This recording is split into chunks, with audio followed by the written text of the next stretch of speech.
American president Donald Trump കഴിഞ്ഞ ദിവസം പറഞ്ഞത് ഇന്ത്യയിൽ ഇൻവെസ്റ്റ് ചെയ്യരുത് എന്നാണ്. ആപ്പിളിനോടാണ് ഈ പ്രസ്താവന നടത്തിയത്. ട്രംപ് അടിക്കടി ഇന്ത്യക്കെതിരെയുള്ള ഇങ്ങനെയുള്ള വിമർശനങ്ങൾ നടത്തുന്നു. ഇതെന്താണ് ഈ സംഭവിക്കുക ഇന്ത്യൻ ഇൻവെസ്റ്റ്മെന്റ്? ട്രംപ് ഇപ്പോൾ മാത്രമല്ല, ട്രംപ് ഇതിനു മുമ്പും ഒരു പ്രസ്താവന നടത്തിയത് നിങ്ങൾക്ക് ഓർമ്മയുണ്ടാവും. അതായത് ഇന്ത്യയിൽ ഒരുപാട് പണമുണ്ട്, അവരുടെ ജനങ്ങളിൽ നിന്ന് വലിയ തോതിൽ ടാക്സ് മേടിക്കുന്നവരാണ്, അതുകൊണ്ട് അവർക്ക് പണമൊന്നും ആവശ്യമില്ല എന്ന് പറഞ്ഞുകൊണ്ട് ട്രംപ് ഒരു പ്രസ്താവന നടത്തിയിരുന്നു. ഇതിന് ശേഷം ഇപ്പം ട്രംപ് പറഞ്ഞേക്കണത് ഐ സെഡ് ടിം കുക്ക് എന്ന് പറഞ്ഞുകൊണ്ടാണ്. അതായത് ആപ്പിളിൻ്റെ സിഇഒയോട് പറഞ്ഞു എന്നാണ് പറഞ്ഞേക്കണത്. പക്ഷേ ആപ്പിളിൻ്റെ സിഇഒയോട് പറഞ്ഞേക്കണത് ഞങ്ങൾ നിങ്ങളെ നന്നായി ട്രീറ്റ് ചെയ്യുന്നുണ്ടല്ലോ എന്നാണ് അദ്ദേഹം ആദ്യം പറഞ്ഞു തുടങ്ങുന്നത്. പിന്നെ നിങ്ങൾ ചൈനയിൽ പ്ലാന്റുകൾ പണിതതിനെ കുറിച്ചാണ്. അതിനുശേഷം പറയുന്നത് ഇന്ത്യയിൽ അങ്ങനെ പ്ലാന്റുകൾ പണിയുകയും കൂടുതൽ ബിസിനസ്സുകൾ ഉണ്ടാക്കുകയും ചെയ്യുന്നത് ഞങ്ങൾക്ക് താല്പര്യമില്ല. We want you to build here, നിങ്ങൾ ഇവിടെ പണിയണം എന്നാണ് അദ്ദേഹം പറഞ്ഞു വെച്ചിട്ടുള്ളത്. അപ്പോൾ ഈ പറഞ്ഞു വെക്കുമ്പോൾ യഥാർത്ഥത്തിൽ ട്രംപ് ഇത് ടിം കുക്കിന് മാത്രം കൊടുത്തേക്കുന്ന ഒരു ഉപദേശമല്ല. ഇതിൻ്റെ ആഫ്റ്റർ എഫക്റ്റ് എന്താണ്, പ്രത്യാഘാതം എന്താണെന്ന് ചോദിച്ചാൽ ഇത് ദൂരവ്യാപകമായിട്ടുള്ള പ്രത്യാഘാതം ഉണ്ടാക്കും. കാരണം ആയിരക്കണക്കിന് നിക്ഷേപകർ ഇന്ത്യയിൽ നിക്ഷേപിക്കാൻ ഉദ്ദേശിക്കുന്നവരോട് അത് വേണ്ട എന്ന് പറയുന്നൊരു ഫീലിംഗ് ആണ് ആര് കൊടുത്തേക്കുന്നത്? ഡൊണാൾഡ് ട്രംപ് കൊടുത്തേക്കുന്നത്. സാധാരണ ഏതെങ്കിലും രാഷ്ട്രത്തിൻ്റെ തലവനല്ല. ഡൊണാൾഡ് ട്രംപ് എന്ന് പറഞ്ഞിട്ടുണ്ടെങ്കിൽ US നിന്ന് നിക്ഷേപിക്കാനുള്ള ആരെങ്കിലും ഇനി ഇന്ത്യയിൽ നിക്ഷേപിക്കാൻ ധൈര്യപ്പെടുമോ എന്നെനിക്ക് സംശയമുണ്ട്. കൂടാതെ ഡൊണാൾഡ് ട്രംപ് എന്ന് പറയുമ്പോൾ അത് ലോകം മുഴുവൻ തന്നെ ശ്രദ്ധിക്കപ്പെടാൻ പോകുന്നൊരു കാര്യമാണ്, കാരണം അമേരിക്കൻ പ്രസിഡന്റ് എന്നുള്ളത്. അപ്പോൾ അതുകൊണ്ട് തന്നെ ഇത് വലിയ തോതിലുള്ള പ്രത്യാഘാതം അല്ലെങ്കിൽ ഗുരുതരമായിട്ടുള്ള കുഴപ്പങ്ങൾ ഇന്ത്യക്കുണ്ടാക്കും എന്ന് തന്നെയാണ് ഞാൻ വിചാരിക്കുന്നത്. പിന്നെ ഇത് മാത്രമല്ലല്ലോ, അദ്ദേഹം ഈ കഴിഞ്ഞ തവണ തന്നെ പല ട്വീറ്റുകളും ചെയ്തതൊക്കെ നമുക്ക് ഓർമ്മയുണ്ട്. അതായത് യുദ്ധം നിർത്തിയത് ഞങ്ങളുടെ മധ്യസ്ഥതയിൽ നിരവധി രാത്രി മുഴുവൻ നീണ്ട ചർച്ചകൾക്ക് ശേഷമാണ് എന്ന് അദ്ദേഹം പറയുകയുണ്ടായി. അതിൻ്റെ തൊട്ടടുത്ത ദിവസം അദ്ദേഹം വീണ്ടും ട്വീറ്റ് ചെയ്ത് അതിനെക്കുറിച്ച് ഡീറ്റെയിൽസ് ഒക്കെ അടക്കം അങ്ങനെ 4-5 തവണയൊക്കെ ട്വീറ്റ് ചെയ്തു. അപ്പം നമ്മൾ ഈ കാര്യത്തിലേക്ക് വന്നാൽ, ഇപ്പോൾ ആപ്പിളിൻ്റെ കാര്യത്തിലേക്ക് വന്നാൽ, ആപ്പിളിൻ്റെ ഇപ്പോൾ ഏതാണ്ട് പ്രൊഡക്ഷനിൽ, ആപ്പിൾ ഫോണുകളുടെയും ആപ്പിൾ പ്രൊഡക്ഷനുകളുടെയൊക്കെ പ്രൊഡക്ഷനിൽ ഏതാണ്ട് ഒരു 75-80% തന്നെ ചൈനയിൽ നിന്നാണ് പ്രൊഡ്യൂസ് ചെയ്യപ്പെടുന്നത്. അവിടെ പക്ഷേ ഞാൻ നേരത്തെ തന്നെ ഒരു വീഡിയോയിൽ ഫോക്സ്കോൺ എന്ന് പറയുന്ന കമ്പനിയിൽ ഉണ്ടായിട്ടുള്ള പ്രശ്നങ്ങൾ, അവിടുത്തെ തൊഴിൽപരമായിട്ടുള്ള തർക്കങ്ങൾ, പ്രശ്നങ്ങൾ, അതുപോലെ തന്നെ കോവിഡ് അടക്കമുള്ള പ്രശ്നങ്ങൾ, ഇത്തരം കാര്യങ്ങളൊക്കെ തന്നെ അവരൊന്ന് പിടിച്ചുലച്ചിട്ടുണ്ട്. ആ പിടിച്ചുലച്ചപ്പോൾ അതൊക്കെ കുറച്ചുകൂടി ഇന്ത്യയിലേക്ക് വന്നിരുന്നു. ഇന്ത്യയിൽ ഫോക്സ്കോൺ എന്ന് പറയുന്ന കമ്പനി, അത് തമിഴ്നാട്ടിലാണ്. അതുപോലെ പെഗാട്രോൺ എന്ന് പറയുന്ന കമ്പനി, ഇതും തമിഴ്നാട്ടിലാണ്. ഈ 2 കമ്പനികളും തമിഴ്നാട്ടിലാണ്. ഈ 2 കമ്പനികളാണ് അവർക്ക് വേണ്ടിയിട്ട് ഐഫോണുകളും അതുപോലെ മാക്ബുക്കുകളും ഒക്കെ ഉണ്ടാക്കിക്കൊണ്ടിരിക്കുന്നത്. പിന്നെ വിസ്ട്രോൺ എന്ന് പറയുന്ന കർണാടകത്തിലുള്ള ഒരു കമ്പനി. ഈ കമ്പനികളെല്ലാം കൂടി ഏതാണ്ട് കോൺട്രിബ്യൂട്ട് ചെയ്യുന്നത് 14-15% കഴിഞ്ഞ ഒരു കൊല്ലം മുമ്പ് വരെയുള്ള കണക്കെന്ന് പറയുന്നത്. ഇപ്പോൾ ഏതാണ്ട് ഒരു 20% അല്ലെങ്കിൽ ഒരു 18% എത്തിയിട്ടുണ്ടാവും എന്നാണ് ഞാൻ വിചാരിക്കുന്നത്.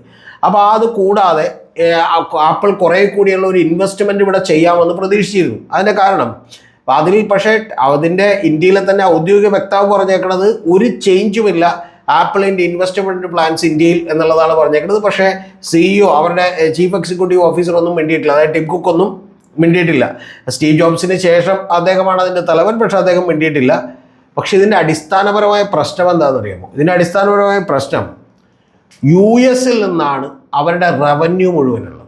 എന്ന് പറഞ്ഞാൽ അവരുടെ റവന്യൂ എന്ന് പറയുന്നത് വളരെ ചെറിയൊരു റവന്യൂ ആണ് കേട്ടോ. എന്ന് പറഞ്ഞാൽ ഒരു മിനിറ്റിൽ ഏതാണ്ട് 7,44,194 കോടി ആണ്. 7,44,194 $US ഒരു മിനിറ്റിൽ അവരുടെ വരുമാനം എന്ന് പറയുന്നത്. അപ്പോൾ അത്തരത്തിൽ വരുമാനമുള്ള ഒരു കമ്പനിയാണ്. ആ കമ്പനിയുടെ 44% വരുമാനവും എവിടെ നിന്നാണ്? US നിന്നാണ്. ഏതാണ്ട് പകുതിക്കടുത്ത് വരുമാനം. 17.12% ചൈനയിൽ നിന്നാണ്. ഇനി ഇന്ത്യയിൽ നിന്നുള്ള വരുമാനം എത്രയെന്നറിയോ നിങ്ങൾക്ക്? ഇന്ത്യയിൽ നിന്നുള്ള വരുമാനം എന്ന് പറയുന്നത് 2.05% മാത്രമാണ്. അതായത് നമ്മളൊക്കെ ഐഫോണൊക്കെ മേടിക്കുന്നുണ്ടെങ്കിൽ പോലും ഇതാണ് ഇതിൻ്റെ വരുമാനം എന്ന് പറയുന്നത്. പക്ഷേ അതുകൊണ്ട് തന്നെ അമേരിക്കൻ പ്രസിഡന്റ് പറയുന്നതിനെ, അതായത് അവരുടെ റവന്യൂവിൻ്റെ പകുതിയോളം കിട്ടുന്ന ഒരു രാജ്യത്തെ പ്രസിഡന്റ് പറയുന്നതിനെ നമുക്ക് ഒറ്റടിക്ക് അങ്ങോട്ട് വേണ്ടെന്നൊന്നും വെക്കാൻ അവർക്ക് കഴിയില്ല. പക്ഷെ അവർക്ക് ഇന്ത്യയിലെ പ്രൊഡക്ഷൻ പൂർണ്ണമായിട്ട് ഒഴിവാക്കാൻ പറ്റുമെന്ന് ഞാൻ വിചാരിക്കുന്നില്ല. അതിൻ്റെ കാരണം ഇപ്പോൾ ആപ്പിൾ പ്രൊഡക്റ്റുകളുടെയൊക്കെ ഒരു ആവറേജ് വരുമാനം അല്ലെങ്കിൽ ആവറേജ് പ്രൈസിങ് എന്ന് പറയുന്നത്, അതിൻ്റെ കോസ്റ്റ് എന്ന് പറയുന്നത് $1000 ആണ് അത് നിർമ്മിക്കാൻ വേണ്ടി വരുന്നത്. അത് പക്ഷേ ചൈനയിൽ നിന്നും ഇന്ത്യയിൽ നിന്നുമൊക്കെ നിർമ്മിക്കുന്നത് കൊണ്ടാണ് യഥാർത്ഥത്തിൽ അത്തരം കോസ്റ്റിൽ നിൽക്കുന്നതും ആ കോസ്റ്റിലും അതിനേക്കാൾ കുറച്ച് കൂടിയ വിലക്കുമൊക്കെ യഥാർത്ഥത്തിൽ ഇപ്പോൾ അവിടെ കൊടുക്കാൻ കഴിയുന്നു, അമേരിക്കയിലൊക്കെ കൊടുക്കാൻ കഴിയുന്നു. അതേസമയം ഇവിടെ ഇന്ത്യയിൽ നിന്നും ചൈനയിൽ നിന്നൊക്കെ പ്രൊഡക്ഷൻ എടുത്ത് മാറ്റുകയും അമേരിക്ക പോലൊരു രാജ്യത്ത് കൊണ്ട് ഇത് പ്രൊഡ്യൂസ് ചെയ്യുകയൊക്കെ ചെയ്തിട്ടുണ്ടെങ്കിൽ ഉറപ്പായും തന്നെ അവരുടെ ഒരു കോസ്റ്റ് എന്ന് പറയുന്നത് വേണമെങ്കിൽ $2,500-3,000 വന്നേക്കാം. എന്ന് പറഞ്ഞാൽ ഇപ്പോൾ ഉള്ളതിനേക്കാൾ വലിയ തോതിൽ ഒരു 3 ഇരട്ടിയോ 2 ഇരട്ടിയോ 3 ഇരട്ടിയോ എങ്കിലും അവരുടെ കോസ്റ്റ് കൂടിയേക്കാം. അപ്പോൾ അത് കൂടുമ്പോൾ അതിൻ്റെ പ്രൈസ് കൂടും. ആ പ്രൈസ് കൂടുമ്പോൾ പിന്നെയും അത് വിറ്റഴിക്കാൻ ബുദ്ധിമുട്ടായിരിക്കും. കാരണം ഇനിയും ആപ്പിളിൻ്റെ ഒരു ഗ്രോത്ത് കൂട്ടണമെങ്കിൽ കൂടുതൽ ആളുകൾക്ക് ഇത് മേടിക്കാൻ കഴിയുന്ന ഒരു പ്രൊഡക്റ്റാക്കി ആപ്പിളിനെ മാറ്റേണ്ടതുണ്ട്.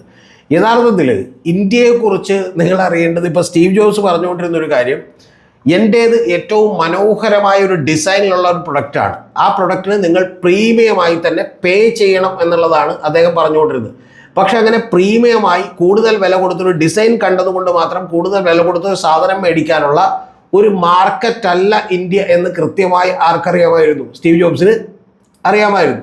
പക്ഷെ അതിനുശേഷം അദ്ദേഹം പറഞ്ഞത്, എനിക്ക് ലോകത്ത് ഏറ്റവും കൂടുതൽ മൊബൈൽ വിൽക്കുന്ന ആളായി അല്ലെങ്കിൽ ലാപ്ടോപ്പുകൾ വിൽക്കുന്ന ആളായി മാറേണ്ടതില്ല, പകരം ഏറ്റവും ബെസ്റ്റ് പ്രൊഡക്റ്റുകൾ വിറ്റാൽ മതി എന്നാണ് ആരുടെ ഒരു ഈ പറയുന്ന പോലെ ഒരു സ്ലോഗൻ ഉണ്ടായിരുന്നത്, സ്റ്റീവ് ജോബ്സിൻ്റെ സ്ലോഗൻ ഉണ്ടായിരുന്നത്. പക്ഷേ ടിം കുക്ക് വന്നതിന് ശേഷം അത് പോരാ, ഇന്ത്യക്കാർക്ക് കൂടി അഫോർഡബിൾ ആകുന്ന ഒരു വലിയ തോതിലുള്ള ഫീച്ചർ റിച്ച് ആയിട്ടുള്ള പ്രൊഡക്റ്റുകൾ ഉണ്ടാക്കണമെന്ന് അദ്ദേഹം വിചാരിച്ചിരുന്നു. ഇന്ത്യ എന്ന് പറയുന്ന ഒരു വലിയ മാർക്കറ്റാണെന്ന് അദ്ദേഹത്തിന് തോന്നിയിരുന്നു. പക്ഷെ അപ്പോഴും നിങ്ങൾ അറിയേണ്ടത്, ഇതൊക്കെ സംഭവിച്ചിട്ട് പോലും നിങ്ങൾക്കറിയാം 2.05% മാത്രമേ ഗ്ലോബൽ റവന്യൂ ഇന്ത്യയിൽ നിന്ന് ആപ്പിളിന് കിട്ടുന്നുള്ളൂ. എന്ന് പറഞ്ഞാൽ അത്രയൊക്കെ മേടിക്കാൻ കപ്പാസിറ്റി ഉള്ള ആളുകളെ നമ്മുടെ രാജ്യത്ത് ഉള്ളൂ എന്ന് ചുരുക്കം. ഇത്തരത്തിലുള്ള ഒരു പ്രീമിയം പ്രൊഡക്റ്റ് എന്ന് പറഞ്ഞാൽ ബ്രാൻഡ് വാല്യൂ മാത്രം കൂടുതൽ കൊടുത്തുകൊണ്ട് ആ പ്രൊഡക്റ്റ് മേടിക്കുന്നില്ല എന്നുള്ളതാണ്. പിന്നെ ഒരു കാര്യം കൂടി ഞാൻ പറയാം, ഇനി അത് കുറയും എന്ന് കൂടിയാണ് ഞാൻ വിചാരിക്കുന്നത്. കാരണം സാംസങ് പോലെയുള്ള ബ്രാൻഡുകളൊക്കെ തന്നെ കുറച്ചുകൂടി വലിയ കോമ്പറ്റീഷനിലേക്ക് വരുമ്പോൾ, അപ്പോൾ അത് നിലനിൽക്കുന്ന ഒരു സാഹചര്യത്തിലാണ് ഈ പറയുന്ന ടിം കുക്ക് അടക്കമുള്ള ആളുകളെ പ്രഷറൈസ് ചെയ്യാൻ അമേരിക്കൻ പ്രസിഡന്റ് തയ്യാറായിട്ടുള്ളത്. അതിൻ്റെ ഭാഗമായിട്ട് ഇപ്പോൾ ടിം കുക്ക് പറഞ്ഞേക്കുന്നത്, ഞങ്ങൾ $500 ബില്യൺ കുറച്ച് വികസന പദ്ധതികൾ അമേരിക്കയിൽ കൂടി നടപ്പിലാക്കും എന്നുള്ളതാണ്. പക്ഷേ ഈ പറയുന്ന ഇന്ത്യയിലേക്കുള്ള ഇൻവെസ്റ്റ്മെൻറ്റ് കുറയാൻ തീർച്ചയായിട്ടും ഇത് ഇടയാക്കും ഈ സ്റ്റേറ്റ്മെൻറ്റ്. സാർ, ഇപ്പോൾ ട്രംപിൻ്റെ അടുത്ത സുഹൃത്ത് എന്ന് പറയുന്ന ആൾ നമ്മുടെ ഇന്ത്യൻ പ്രധാനമന്ത്രി നരേന്ദ്രമോദി. പലപ്പോഴും പ്രധാനമന്ത്രിയെ മുന്നിലിരുത്തിക്കൊണ്ട് തന്നെ ട്രംപ് ഇങ്ങനെയുള്ള പ്രസ്താവനകൾ നടത്തുന്നു. അപ്പോൾ ഇന്ത്യ ഇതിനൊരു മറുപടി പറയണ്ടേ? ഇതിൽ നിങ്ങൾ ആ ഒരു ചോദ്യം, ഇപ്പം ഇന്ത്യ ഇതിന് മറുപടി പറയണത് കൊണ്ട് എന്താണ് ഗുണമുണ്ടാവുക എന്ന് ചോദിച്ചാൽ ഇതിൻ്റെ കുറച്ചുകൂടി അകൽച്ച കൂടും എന്നാണ് ഞാൻ വിചാരിക്കുന്നത്. ഇതൊന്ന് വിശദീകരിക്കണ്ടേ? അല്ല, ഇത് വിശദീകരിക്കാൻ വേണ്ടി നമ്മൾ പല ശ്രമങ്ങൾ നടത്തുന്നു. അതിൻ്റെ ഭാഗമായിട്ടാണ് ഇപ്പം നേരത്തെ തരൂരിനെ പോലെയുള്ള ആളുകളെ പറഞ്ഞ് അമേരിക്കയിലേക്ക് വിടുന്നതെന്ന് ഞാൻ വിചാരിക്കുന്നു. യഥാർത്ഥത്തിൽ ഇപ്പോൾ ട്രംപ് ഇങ്ങനെ ഒരു കമൻറ്റുകൾ പറയുന്നു എന്നുള്ളതാണ് ഇപ്പോൾ ആളുകൾ ചർച്ച ചെയ്യുന്നത്. യഥാർത്ഥത്തിൽ അതല്ല വാസ്തവം. 1.0 ഡൊണാൾഡ് ട്രംപ് ഭരിച്ചുകൊണ്ടിരുന്നപ്പോൾ ഇന്ത്യയുമായി വലിയ സൗഹൃദത്തിലായിരുന്നു, അല്ലെങ്കിൽ ഇന്ത്യയുമായി എന്ന് നമുക്ക് പറഞ്ഞുകൂടാ. യഥാർത്ഥത്തിൽ അതൊരു കൺട്രി ടു കൺട്രി സൗഹൃദമാണോ എന്ന് പോലും എനിക്ക് സംശയമുണ്ട്. ഇപ്പോൾ ഒരു BWയിലൊക്കെ വന്നിട്ടുള്ള ചില റിപ്പോർട്ടുകളൊക്കെ ഞാൻ വായിക്കുമ്പോൾ എനിക്ക് തന്നെ അവർ പറഞ്ഞിട്ടുള്ള ഒരു വീക്ഷണം വളരെ കൃത്യമാണെന്ന് തോന്നുന്നു. ഇന്ത്യ ടു ഇന്ത്യ, ഒരു രാജ്യത്തിനും മറ്റൊരു രാജ്യത്തോടുള്ള അടുപ്പമായിരുന്നു അത്. അതിന് പകരം യഥാർത്ഥത്തിൽ നരേന്ദ്രമോദിയും ഡൊണാൾഡ് ട്രംപും കൂടിയുള്ള അടുപ്പമായിരുന്നു എന്ന് ചോദിക്കുന്നുണ്ട്. അപ്പോൾ ഡൊണാൾഡ് ട്രംപും നരേന്ദ്രമോദിയുമായിട്ടുള്ള അടുപ്പമാണെങ്കിൽ അത് രണ്ട് വ്യക്തികൾ തമ്മിലുള്ള അടുപ്പമാണ്. അതെപ്പോൾ വേണമെങ്കിലും ഊഷ്മളമാകാം, എപ്പോൾ വേണമെങ്കിലും താഴോട്ടും പോകാം. അതിൽ തന്നെ 2.0 വന്നതിന് ശേഷം അത്രമാത്രം ഭയങ്കരമായിട്ടുള്ള ഒരു അടുപ്പം ഇല്ല.